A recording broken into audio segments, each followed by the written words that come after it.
Muy buenos días, bienvenidos, bienvenidas a esta nueva edición del Cohete a la Luna Radio, aquí en la Radio de las Madres, en la 530. Buenos días, Horacio Berbisky. Buenos días, Josefina Bolis. Buenos días, Pablo Bin. Buenos días, Rolo Fernández. Día desapacible. Tan desapacible que la tormenta nos cagó la antena y nos estamos hablando en streaming castizo. Exacto, no radio. Pero bueno, esperamos que la gente que está escuchando por streaming le pueda avisar a la gente que está tratando de sintonizarnos que por lo menos de esa manera estamos al aire. No es de la lluvia de lo que habla Horacio Berbisky cuando titula su nota central de hoy Poco y Mucho, ¿no? No, está hablando del paquete de medidas anunciadas por Massa como alivio a la devaluación impuesta por el Fondo Monetario y al impacto que tuvieron sobre el poder adquisitivo de los ingresos. Porque si vos escuchás a los trabajadores y a sus representantes, son muy poco de alivio. En cambio hay una docena de gobernadores, o más de una docena de gobernadores, un lote importante de intendentes y las principales cámaras patronales que piensan que es mucho más de lo que están en condiciones de pagar. Nadie lo dice en forma abierta, pero daría la impresión de que no hubo ninguna consulta previa del gobierno con las empresas y con los gobernadores, porque la verdad es que el gobierno está de alguna manera sorprendido por esa reacción negativa. En el diario La Nación, el coautor de la fábula de los cuadernos Fénix, Diego Cabot, dijo que se trata de una bacanal de gastos. ¿Cómo seleccionan las palabras, no? Y dice que la billetera electoral está desatada. La metáfora no se le da muy bien a Cabot. No. Solo la exageración se le da bien. Sí. En el mismo diario, Carlos Pañi dice que las medidas son una señal de subordinación absoluta de Sergio Massa a Cristina Kirchner y a la Cámpora. Y en Clarín, Marcelo Bonelli atribuye a la vicepresidenta la autoría ideológica de la decisión. Ahora, nada de eso es cierto. Y yo me acuerdo que cuando Máximo Kirchner planteó por primera vez el aumento de suma fija, y eso fue en la semana del atentado a Cristina, es decir, hace ahora justo un año. ¿Ustedes se acuerdan cuál era la suma la suma fija que pedían? La suma fija, bueno, era de 50.000 pesos en un pago. Hace un año, que con la inflación que hay en este momento, en un año, si se actualizaran esos 50.000, serían 110.000 en este momento. Es decir, nada que ver con dos bonos de 30 cuando la inflación está corriendo a 2 dígitos por mes. Pero bueno, para Clarín es la autoría ideológica de Cristina y para el Pañi es la subordinación a Cristina y a Máximo. Ahora, con esto de poco y mucho, no es imposible que casi todos tengan razón, salvo, por supuesto, las mayores empresas que tienen una rentabilidad que desde hace años está muy por encima de los índices de inflación. Pero con excepción de las grandes empresas, es posible que para algunos sea poco y para otros sea mucho. Y es parte de la problemática que está viviendo el país en este momento. El 2 de septiembre es el Día de la Industria y se realizó una celebración en Entre Ríos. Y allí el presidente de la Unión Industrial, Daniel Funes de Rioja, dijo que no compartían la medida, pero que una cosa es no compartir y otra es no respetar. Dijo, hay muchas cosas con las que estamos en desacuerdo, pero somos respetuosos de la ley. Curioso Y si, ¿qué pasó? ¿Por qué estaba tan mansito Funes de Rioja cuando la primera reacción había sido tan dura y el recurso a la judicialización, cautelares? Bueno, yo estuve escarbando un poco para averiguar que prácticamente era un pedido de disculpas lo de Funes de Rioja, ¿no? Lo que pasa es que Massa había recibido el informe de coyuntura que realizó el Centro de Investigaciones Económicas de la CTA, CIFRA, y esto le permitió hablar claro con la patronal. Es un informe firmado por Pablo Manzanelli, que es el director de CIFRA, y por Leandro Amoretti, y sostiene que para las empresas medianas y grandes los 60.000 pesos que deben pagar sin ayuda estatal en 2 cuotas para trabajadores cuyos salarios netos sean inferiores a 400.000 pesos implicarían un desembolso de unos 218.000 millones de pesos. Si vos decís esos números no significan nada porque te perdés. Parece un montón de plata. Ahora, eso es el 1,2% de las transferencias de ingresos en el sentido inverso, de las transferencias que el trabajo le hizo al capital durante los últimos años. ¿De dónde surge este cálculo? Bueno, desde que gobierna Alberto Fernández, el trabajo transfirió al capital ingresos por 70.000 millones de dólares, a los que debe sumarse casi la mitad de esa cifra durante la gestión de Mauricio Macri, lo cual hace entre las dos administraciones un total de 101.000 millones de dólares transferido de los laburantes a las grandes empresas. ¿Por qué? Porque las grandes empresas oligopólicas tuvieron una rentabilidad espectacular, y Cifra da ejemplos muy contundentes. Por ejemplo, entre 2016, que es el primer año del gobierno de Macri, y el primer semestre de 2023, ya estoy inflacionando el año, el 2023. Eso sí que es volver al futuro. Sí. Bueno, entre esas fechas, los precios de los productos de las ramas altamente concentradas crecieron 15% por encima del índice de precio al consumidor, a pesar de que sus costos salariales cayeron 24%. Y los de las ramas concentradas con predominio de grupos económicos, es decir, con una estrategia de conglomeración, crecieron 26% más que el índice de precio al consumidor, mientras sus costos salariales cayeron 33%.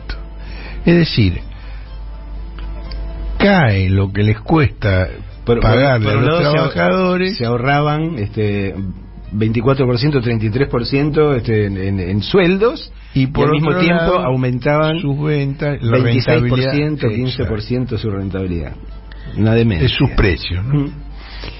Bueno, y Cifra pone varios ejemplos tomados de los balances de los principales grupos económicos que forman parte de la Unión Industrial, que tienen una altísima rentabilidad sobre ventas en la primera mitad de este año. Por ejemplo, Ternium, del grupo Techin, tuvo una rentabilidad del 30,3%, que es descomunal.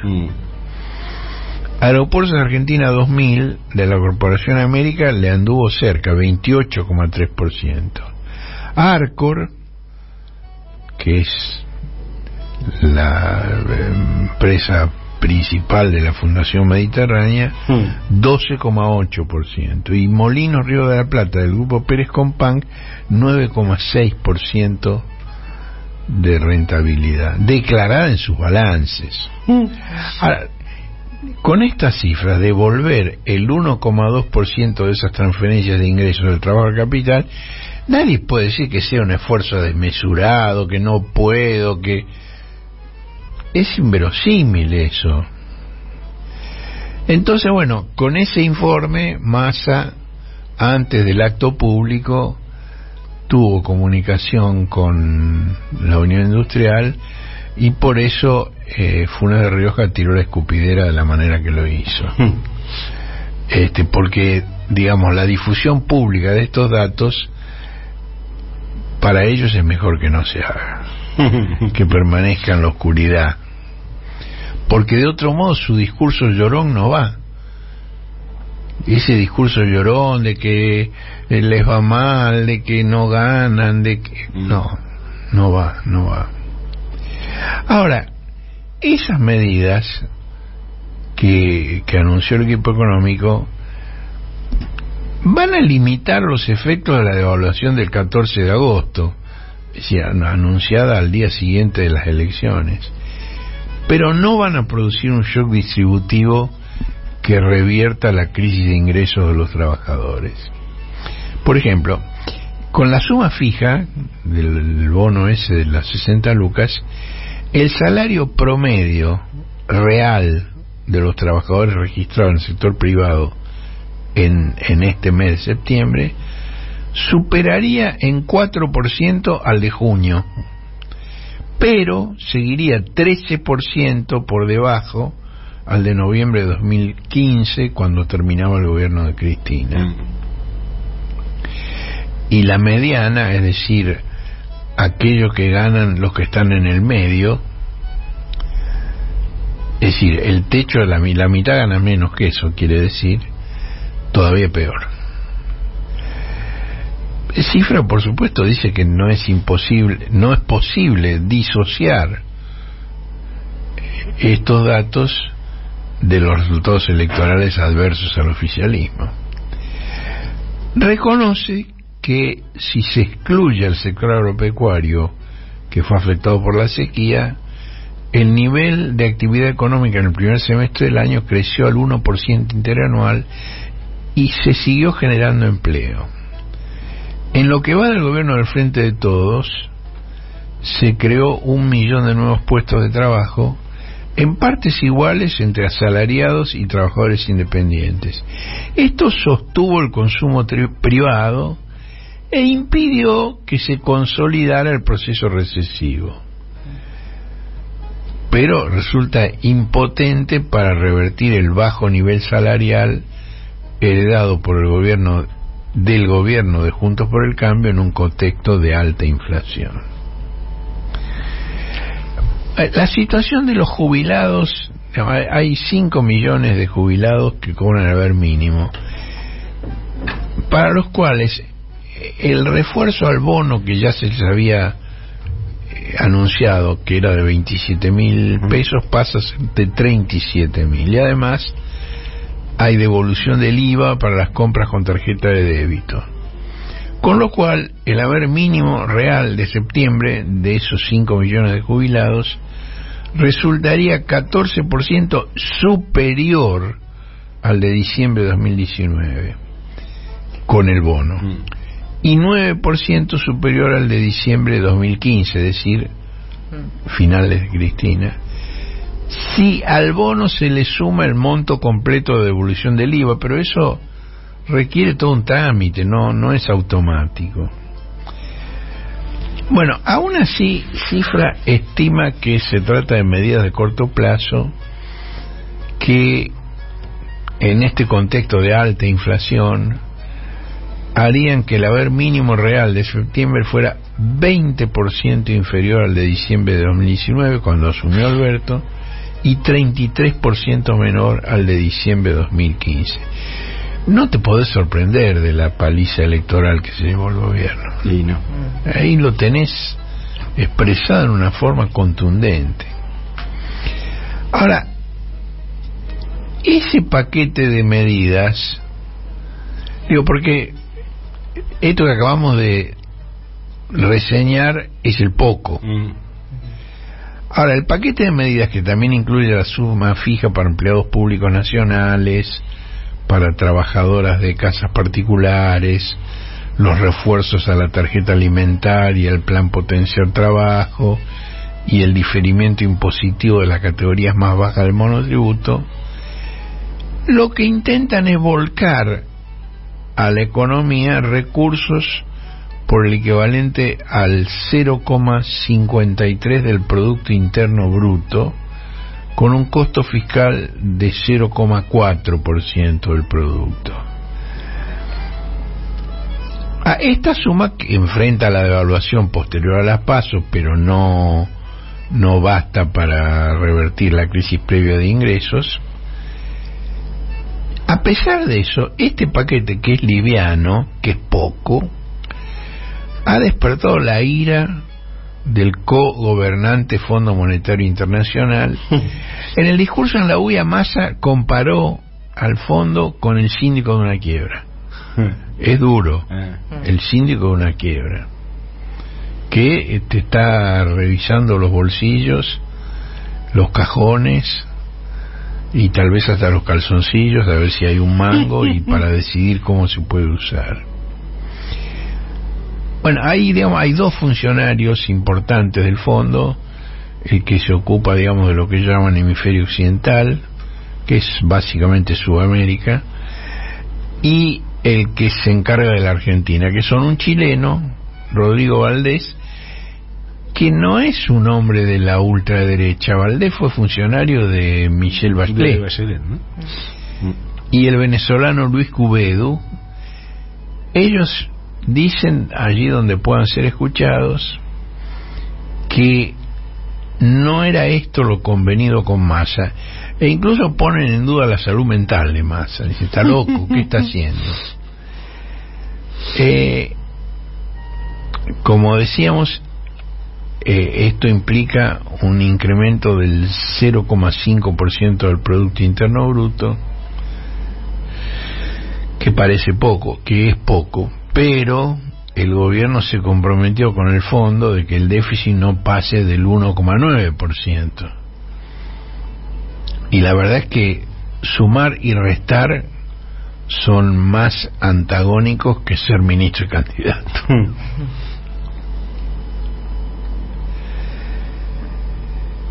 Entre tanto, ha seguido el escrutinio definitivo de las elecciones primarias, que redujo en unas décimas los porcentajes de Milei y de Patio Bullrich e incrementó el de Massa, con lo cual los tres tercios vaticinados por Cristina son casi perfectos.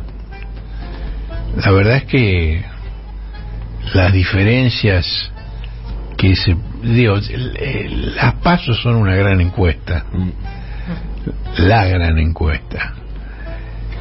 Bueno, las diferencias que hay entre las tres fórmulas están dentro de lo que en estadística se llama el error estadístico, justamente. Milei le lleva casi 2 puntos, es decir, menos de 2 puntos al bullrichonismo, y 2,5 a los patriotas. Ahora, hay cuestiones psicológicas, porque en definitiva no ha habido una modificación fundamental entre la cifra del provisorio y el definitivo. Pero lo bajaron a Milei del 30%. Está por debajo del 30%, claro. Y eso psicológicamente tiene un efecto. Tiene ahora 29,8% de los votos válidos emitidos. Y aquí, está esta particularidad de nuestro enrevesadísimo sistema electoral, no tan enrevesado como el de Estados Unidos, por cierto, pero, después del de Estados Unidos, yo creo que el sistema argentino es de los más enrevesados del mundo, porque en las primarias abiertas, simultáneas y obligatorias, los porcentajes se calculan sobre los votos válidos emitidos. Pero en la primera vuelta de octubre se va a calcular sobre una base más reducida. Y hubo 5,4% de votos en blanco y 1,2% de nulos. De modo que, al reducirse la base de cálculo, todos van a aumentar su porcentaje en algo más de 1 punto. Esto de todos modos no va a modificar la probabilidad de una definición en primera vuelta. ¿Por qué? Porque el que gane va a estar más cerca de los 40 puntos, pero también va a crecer el segundo, todos van a crecer. Digamos, cuando eliminás los blancos y los nulos, se achica la base y se sube el porcentaje con el mismo número de votos. De modo que va a ser problemático que la distancia entre el primero y el segundo supere los 10 puntos necesarios para que no haya balotaje.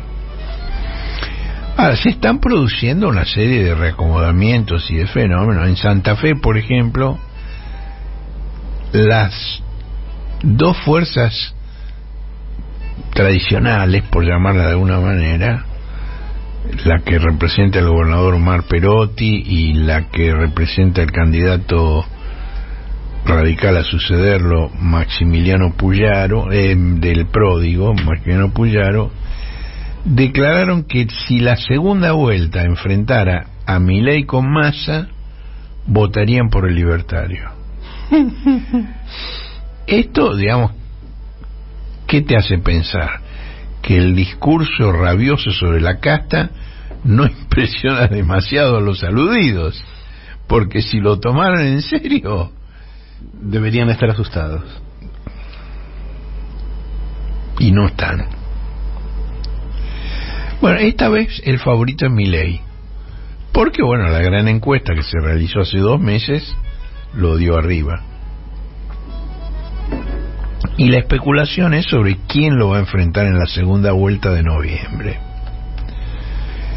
Bueno, frente a esta situación, tanto Massa como Bullrich están rediseñando sus respectivas tácticas de campaña. Y digo tácticas porque sería excesivo llamarles estrategias. Ambos procuran diferenciarse de las propuestas extravagantes de Milei y presentarse como opciones sensatas y viables, es decir, acentuando la idea del loco. Bueno, Bullrich tiene un problema, que cada vez que habla de economía renquea hasta que se le cura el pie herido. Y además, cuando te metes muchos tiros en el pie, tarda más en cicatrizar. Lógico.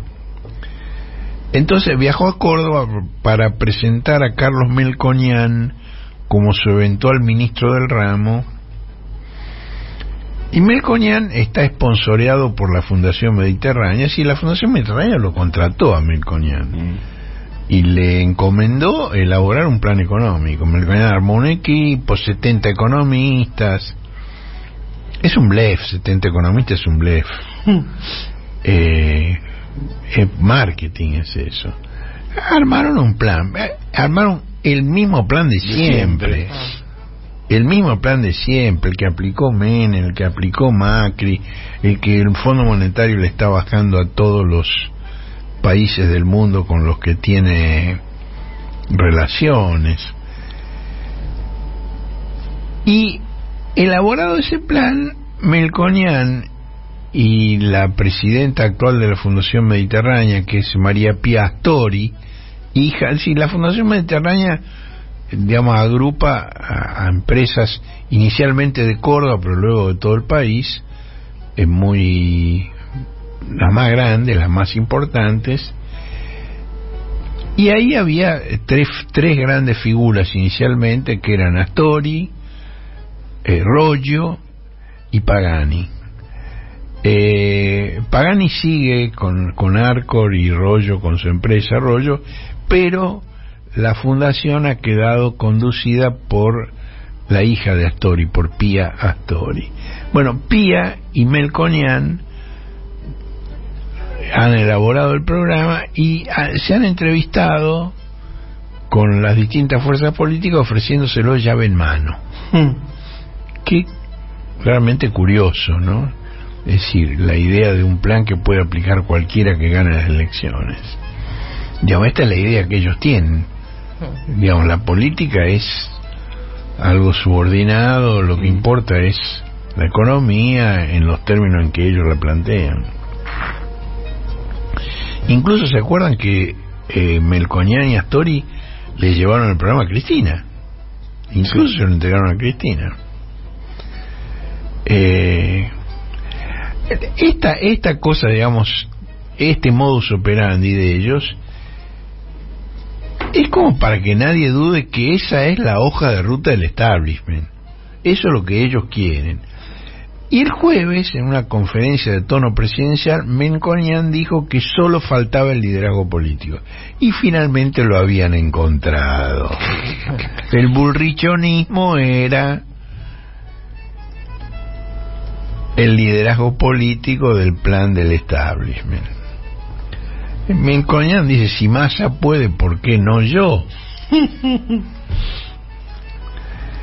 Bueno, esto provocó unos chisporroteos brutales con quienes venían acompañando a Bullrich en el tema económico, como por ejemplo Luciano Laspina, a quien la candidata había prometido la presidencia del Banco Central.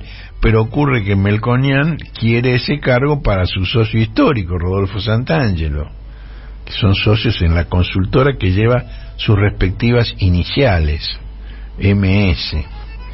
Melconian y Santangelo. Bueno, la espina está que trina, y no fue al acto de Córdoba de la entronización de Melconian. Dijo que tenía un problema personal, que tuvo que viajar de urgencia a Rosario, y por supuesto nadie explicitó cuáles eran las razones personales de Luciano Laspina. Decidieron postergar esa decisión. Digo, habrá más penas y olvidos, como dirían Lepera y Juan Gelman, pero recién si ganan la elección. Por ahora de eso no se habla.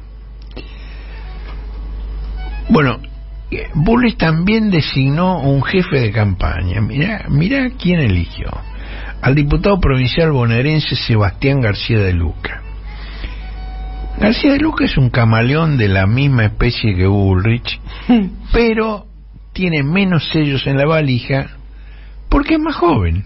No tuvo tiempo suficiente todavía. Apenas pasó por el justicialismo, el Frente Renovador y Propuesta Republicana antes de aterrizar en Juntos por el Cambio. Nada más. No fue montonero, no llegó, no gobernó con la Primera Alianza, casi virgen. Bueno, a la presentación de Melconian en Córdoba asistió el ministro de Finanzas de la provincia, Osvaldo Giordano, es decir, ministro del gobernador Schiaretti y del candidato presidencial Schiaretti. Estuvo en el lanzamiento del programa de la candidata Bullrich. De otra candidatura, sí. Bueno, la especialidad profesional de Giordano es descomer. Rajar gente, va. Así es. Bueno, Melconian hizo un discurso totalmente histriónico, con gesticulación, con tonos de voz, con... su estilo, va. Sí, más que eso. Estuvo más acentuado que lo habitual en él. Fue un catálogo de generalidades lo que dijo. El programa no es está escrito, está impreso, no es un catálogo de generalidades, pero el discurso de Melco fue un catálogo de generalidades encaminado a desacreditar a Milei. Dijo que el programa que presentaban es realista, práctico y no dogmático, que no estamos frente a un salto al vacío, claro, implícitamente Milei sí. También lo calificó de disruptivo, pero dentro del sistema. Es decir, el de Milei está fuera del sistema.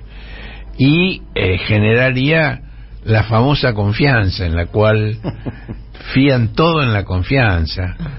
Yo me acuerdo, no sé si lo conté en algún programa anterior, cuando Cavallo reasume como ministro de Economía con De la Rúa. Yo tuve una comida con una cantidad de gente en la casa de la editora Gloria Rodríguez, a la cual asistieron varios autores que publicaban en Sudamericana en esa época. Y me tocó ahí un encuentro con Oppenheimer, no el científico atómico, sino el periodista. El periodista de Miami. Y Oppenheimer estaba muy ilusionado con la designación de Cavallo como ministro de Economía. Y yo le empecé a exponer, en estos términos aburridos que estoy haciendo ahora, datos duros, para demostrar que no había forma. Me dijo, bueno, pero lo que pasa es que esa presencia de Cavallo y el programa de Cavallo van a generar confianza. Y la confianza en economía es fundamental. Sí, es fundamental. ¿Para qué? Para que nos distraigamos todos y en un año se produzca la fuga de capitales con el apoyo del Fondo Monetario y que después reviente todo como reventó.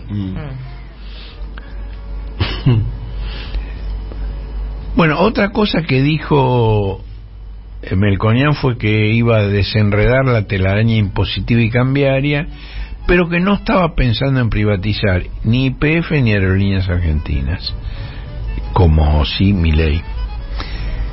Y al día siguiente anunció la incorporación de Giordano a su equipo. Esto, digamos, ratifica que hay intereses económicos que prevalecen sobre los alineamientos partidarios. Giordano es ministro de Schiaretti, perdón, subrayo, digo, porque si no es muy conocido, digo, como para que se entienda. Es ministro de Schiaretti, fue parte del equipo de Cavallo, por cierto, experto en descomer. Bueno, esto es muy evidente en Córdoba, donde la Fundación Mediterránea es reverenciada por todas las ramas del cordobesismo, ya sean radicales, peronistas, del PRO. Y una cosa muy impresionante es que durante la presentación de Melconian y Bullrich, el estrado del que hablaron, es decir, el atril del que hablaban, viste que ahora, digamos, estos atriles tienen por delante una pantalla. Lo que vos ves es el orador parado detrás del atril y una pantalla de la cintura para abajo, ¿no? Y además había una pantalla gigante a espaldas de ellos. Bueno, tanto el atril como la pantalla proyectaban las marcas de las empresas y los logos de las cámaras que los apoyan. Ustedes se acuerdan de la frase, ¿no? Las empresas a las que le interesa el país. Las empresas a las que le interesa el país. Exacto. Candidatos esponsoreados, qué lindo. Bueno, por su parte, Massa reordenó su comando de campaña con un rol determinante para su esposa Malena Galmarini, que yo supongo que la ha premiado por ser su esposa, porque, digamos, si vos ves los resultados de las elecciones primarias, perdió en Tigre. Digamos, no me parece que esté premiando su habilidad electoral. Y perdió en Tigre después de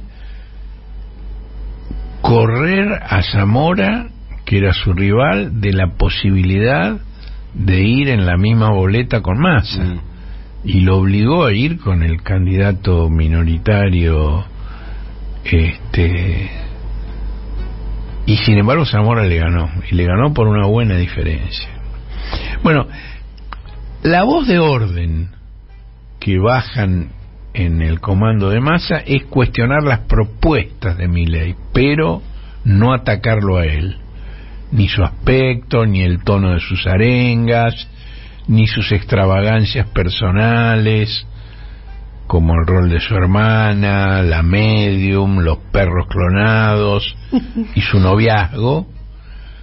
¿Por qué? Porque los focus group que realizan revelan que esos rasgos hasta resultan simpáticos para quienes los siguen.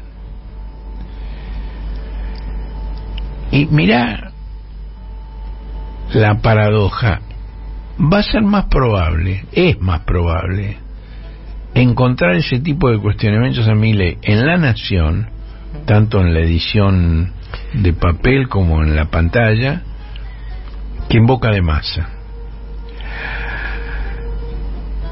Esta decisión, digamos, de no cuestionar así a Milei va a requerir templanza, porque Milei sabe que con las propuestas más extremas crece.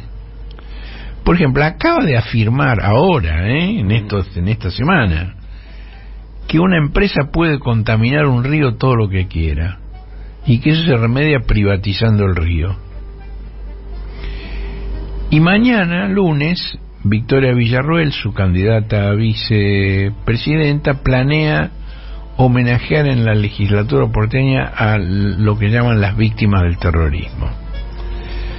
Bueno, esto provocó un rechazo muy fuerte, pero no del comando de campaña de Massa, sino de los organismos defensores de los derechos humanos y de el espacio intersindical Salud y Trabajo que comparten la CGT y la CTA. Esto de los espacios intersindicales es una creación de Victorio Paulón, el dirigente metalúrgico que murió el año pasado, o este año. ¿Sabes qué? No me acuerdo. Bueno, la fecha exacta. Ha muerto hace muy poco tiempo. Él ha sido el gran promotor en función de los derechos humanos de los reagrupamientos intrasindicales.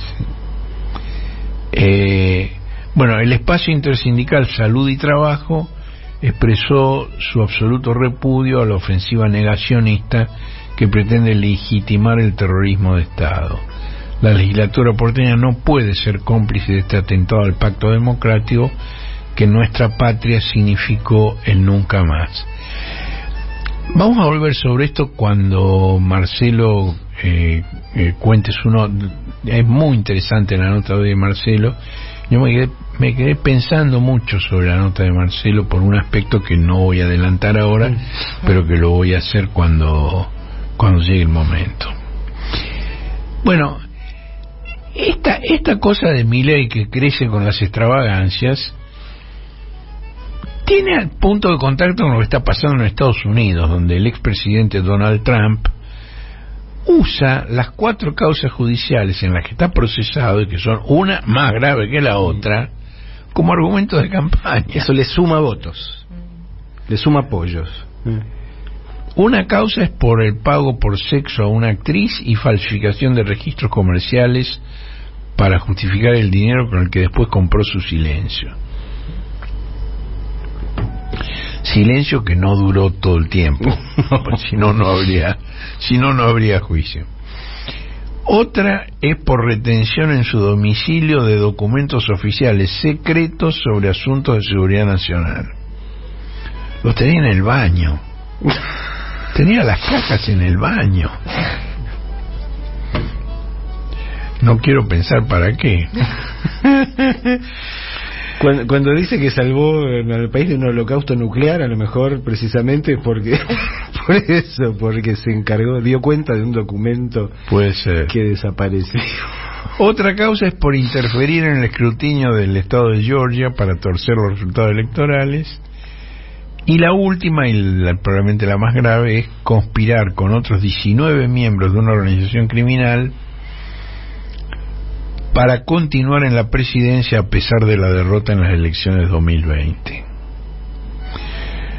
Le están aplicando, y esto fue sorpresivo, una ley que no fue concebida para la política, la ley Rico, que es una ley que se usa para la mafia. Los grupos, las organizaciones delictivas. En caso de que lo condenen, la pena podría ser de hasta 20 años de cárcel. A pesar de eso, Trump logró alinear tras de sí al Partido Republicano. Encabeza por un amplio margen todas las encuestas se dio el lujo de no ir al primer debate televisado con el resto de los candidatos, de los candidatos de la interna republicana, porque les lleva una ventaja tan grande que ¿para qué se va a molestar? ¿Para qué se va a molestar? Y ya ha recaudado más de $50 millones para su campaña, incluyendo la venta de tazas, pósters y remeras con la foto que le tomaron cuando fue procesado por cuarta vez. Es la foto de prontuario. Las famosas fotos que hemos visto tantas de tantos personajes conocidos, delincuentes de verdades, o también hemos visto de infinidad de artistas cuando fueron arrestados, desde Jim Morrison a David Bowie, la que te hacen en general con un cuadrito, que donde te ponen el número de legajo, bla bla bla. En este caso esta no está con número, pero sí con el sello. Pero está la estrella así medio de con el sello del claro. Sí. Y Trump posa con una expresión feroz. Y yo me acordé de otra foto de un candidato latinoamericano que posa con la misma expresión. Y en la página de hoy tenemos las dos fotos, la de Trump y la de Milei. Poniendo cara de malos. Bueno, volviendo, digamos, de Estados Unidos a la Argentina, el problema común que tienen Massa y Bullrich no es lo que digan, sino si alguien les cree. Y a este problema, a esta dificultad de ser creídos, se suma, a mi juicio, la insistencia de Agustín Rossi en señalar a Macri como el padrino de Bullrich y Milei. Eso a mí me parece una hipótesis poco plausible, que Macri sea el padrino de... evidentemente Macri y Milei están coqueteando y cada uno intenta aprovechar lo que el otro pueda darle, pero llamar a Macri el jefe de Milei. Y respecto de Bullrich está tratando de mantenerlo lejos a Macri. Pero además, digamos, Rossi cree que esa hipótesis de que Macri es el jefe de Milei y de Bullrich puede hacerle daño a Milei. Ahora, la verdad es que si se hiciera un casting para elegir,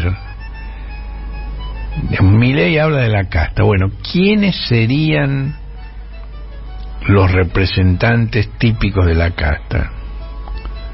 Bueno, Bullrich y Massa estarían entre los finalistas, no tengo dudas de eso. Y también Carolina Píparo, por ejemplo, la candidata de Milei a la gobernación bonaerense, que es una experta en el multiempleo estatal, cosa que fue señalada en esta semana por María Eugenia Vidal, que sabe de qué habla porque fue ella la que le dio el primer contrato, la primera designación, y desde entonces que está viviendo el presupuesto, ella y algún familiar también. Bueno, Jaime Durán Barba, el especialista ecuatoriano que se quedó sin quien asesorar por la derrota de Rodríguez Larreta, dijo que Patricia ha dejado de ser el cambio. La verdad, nunca fue el cambio. La ventaja que Milei le lleva es que nunca gobernó, lo cual lo asocia con otros outsiders de la región. Ideologías aparte, digo, el chileno Boric, el colombiano Petro, el ecuatoriano Lasso, son, digamos, posiciones ideológicas distintas, pero tienen en común eso, eran poco conocidos, no eran de la casta, digamos, ¿no?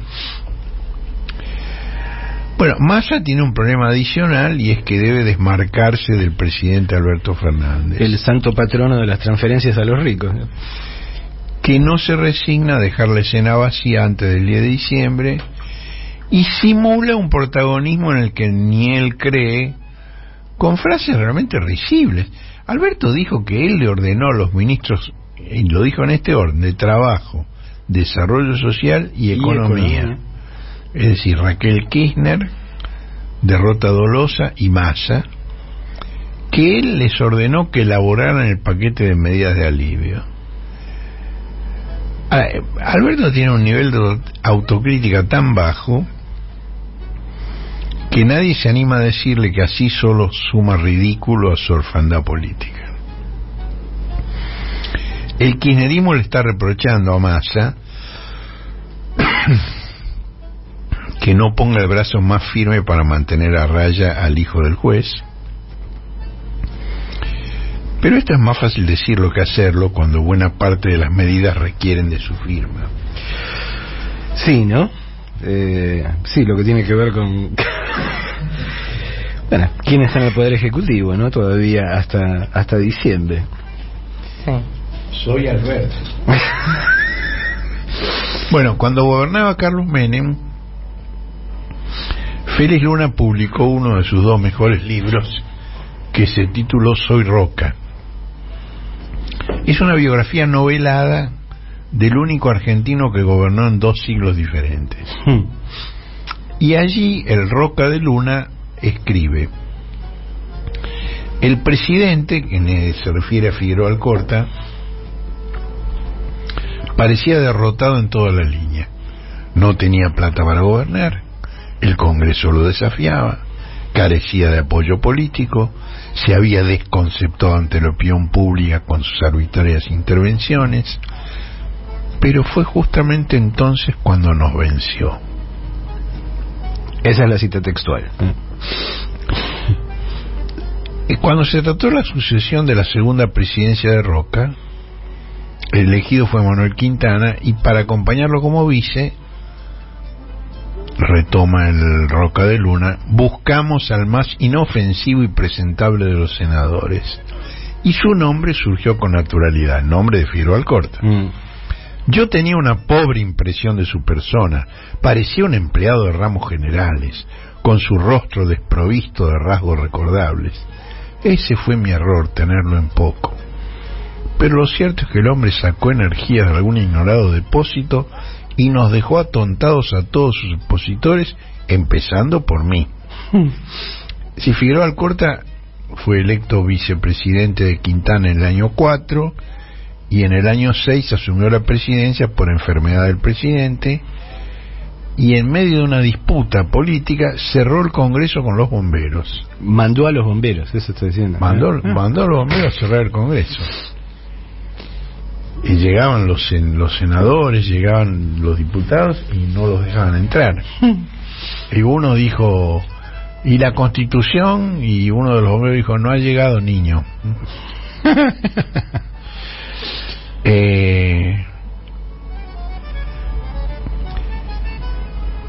Dice el Roca de Luna, era un cualquiera enfrentándose a todos los que significábamos algo en el país.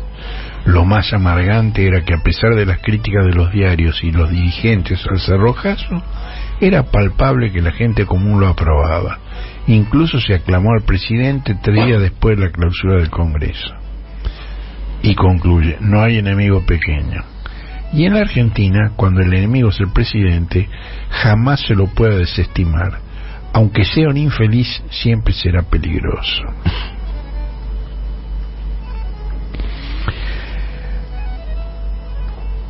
El viernes 25 de agosto, Milei y su flamante compañero sentimental Fátima Flores comieron con José Luis Barrio Nuevo en el restaurante Osaka de Puerto Madero. La propiedad de ese restaurante se le ha atribuido a Barrio Nuevo, que nunca lo desmintió. Clarín endilga a Barrio Nuevo lo que llama el operativo matrimonio con Flores. Ella es animadora habitualmente de shows en el Hotel Marplatense del gremio gastronómico.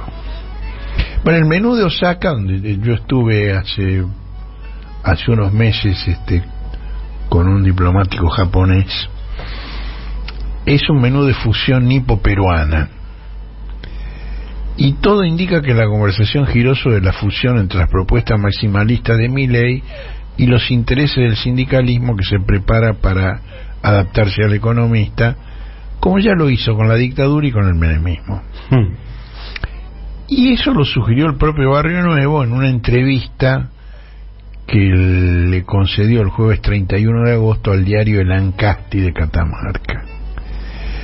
Y no estamos hablando de definiciones ideológicas, ¿no? Porque ustedes se acuerdan que en mayo, durante el congreso de su organización sindical, Barrio Nuevo dijo que su candidato a la presidencia era Guado de Pedro.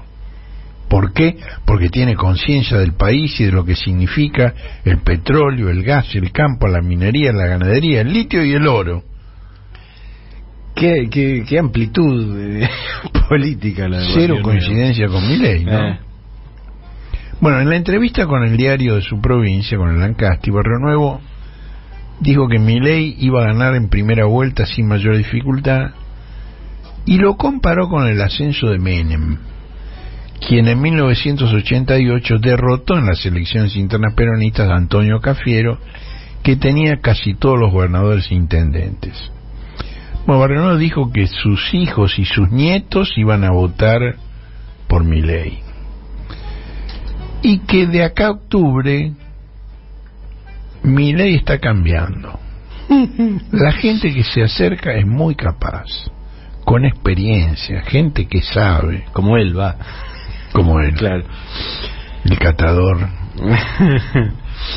Indudablemente tendrá que armar los equipos que lo acompañen, pero creo que tiene una gran responsabilidad, y la va a tener si es presidente, de dialogar con todos. Va a tener el acompañamiento del Congreso y de los demás sectores políticos. Las leyes tienen que salir. Hay que acompañar, porque vivimos en democracia. Así se acompañó a Macri y a los distintos gobiernos. Si gana, va a tener minoría en ambas cámaras y va a tener que dialogar con todo el mundo. Se verán los cambios que él quiere y cuáles los podemos adaptar, porque ahí entramos también nosotros, el sindicalismo, con la reforma laboral. Barrio Nuevo percibe claramente el efecto del teorema de Baglini sobre su candidato, que ya no plantea la dolarización en forma inmediata ni la destrucción del Banco Central. Y sobre la obra pública, solo se sabe que Milei recibe el asesoramiento de su ex colega Nicolás Pose. Trabajaron juntos en la Corporación América de Eduardo Urnequian, y esto calma los nervios de la Cámara de la Construcción.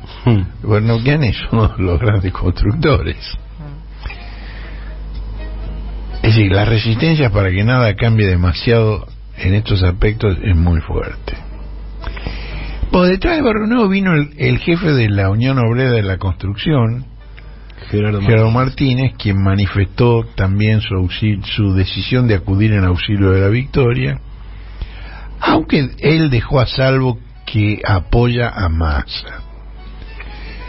Esta aclaración de Martínez viene después de una frase de Pablo Moyano, que cuestionó que se hubiera encontrado con Milei y dijo: yo no me encontraría con Milei, yo milito por Massa. Entonces Gerardo Martínez dice: yo apoyo a Massa, pero hay que escuchar, hay que dialogar, es fundamental el diálogo.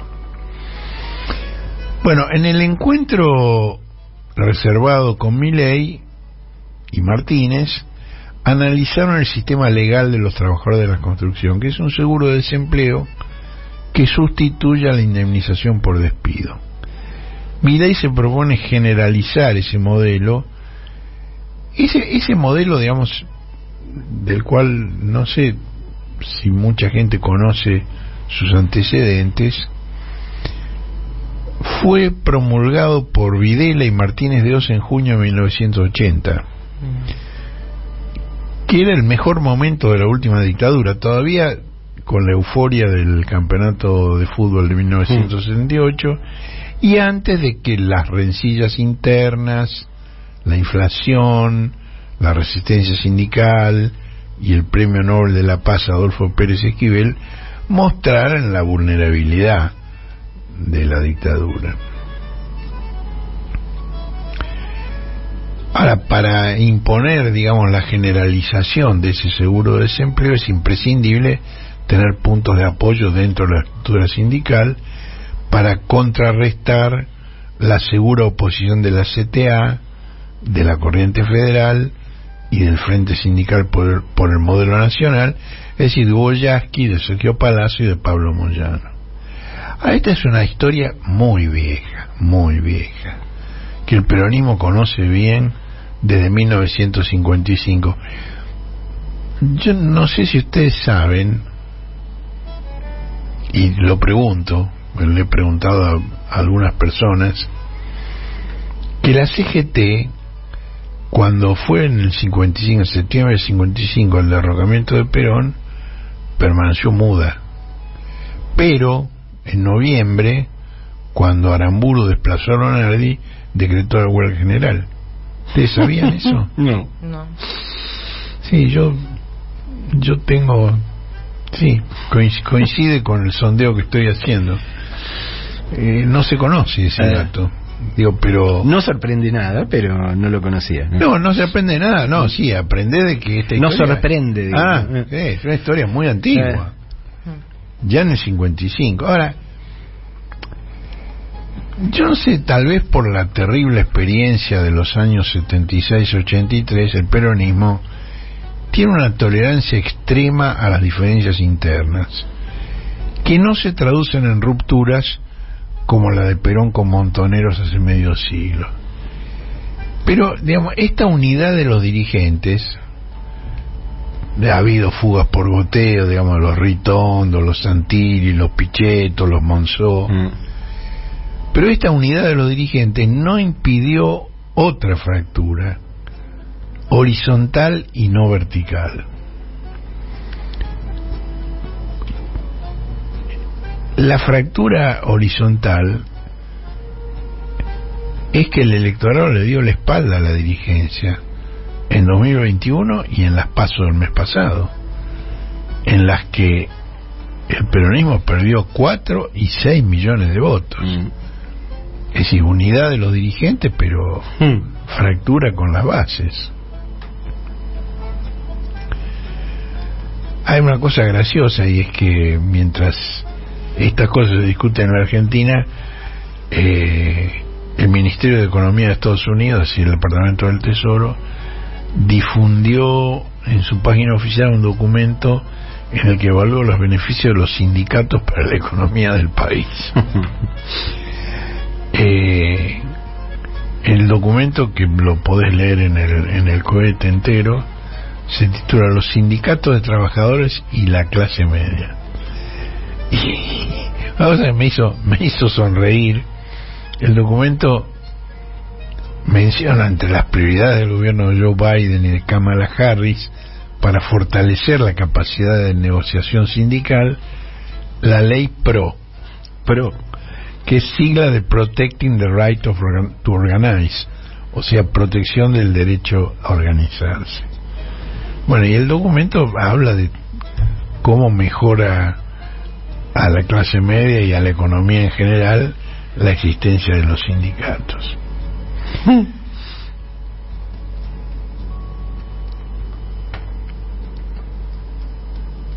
Bueno, la campaña electoral oficialmente empieza mañana.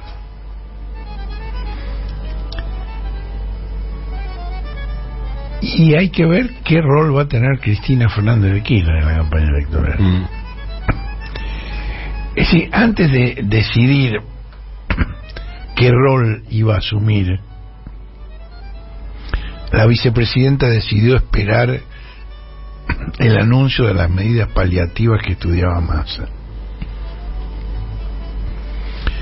Y contra lo que afirman los principales medios de la oposición, no está complacida por el resultado.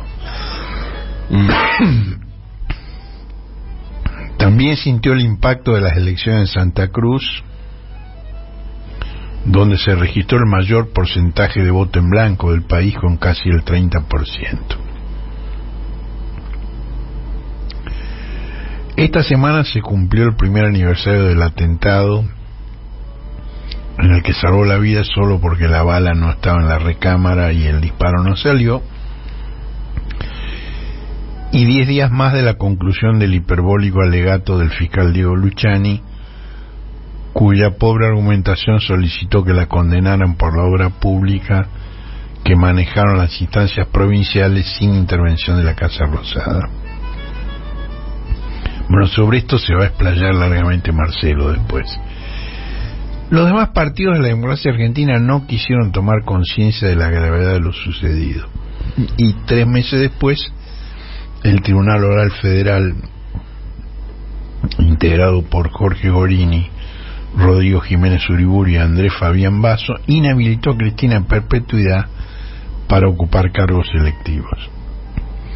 Como dice un video de la Cámpora que podés ver en la página del cohete de hoy, la querían presa o muerta. Y no han cambiado de opinión desde entonces. Cristina renunció a cualquier candidatura para evitar males mayores al peronismo, como quedarse sin representación en pleno proceso electoral, tal como ocurrió en el caso de varias provincias, ¿no? Y con Lula en Brasil. Ahora, no obstante, su apoyo a la candidatura de Massa está fuera de discusión. Y solo falta definir cómo, cuándo y dónde se hará manifiesto. Esto lo veremos a partir de mañana. Bueno, en el año transcurrido desde el intento de asesinato de Cristina, los tribunales de Comodoro Pi dejaron en clara su decisión de no investigar más que la responsabilidad de los detenidos con las manos en la masa, pero no sus ostensibles conexiones políticas con grupos de ultraderecha que en el proceso electoral se alinearon con Bullrich y Milei, y fuentes económicas como la empresa de los hermanos del ex ministro de Economía de Macri, Caputo. Toto Caputo. El buen desempeño electoral de Milei, yo creo que aleja la tentación desestabilizadora e incluso fomenta las rencillas entre aquellos que comparten principios y valores. Y esta semana Milei acusó a Juntos por el Cambio de constituir una fuerza golpista. Cosas veredes, Marcelo. El cohete a la luna radio. Un desplazamiento estelar con Horacio Verbitsky, Marcelo Figueras y la participación de Josefina Bolis y Guillermo Hernández. Domingos de 9 a 12 por AM 530.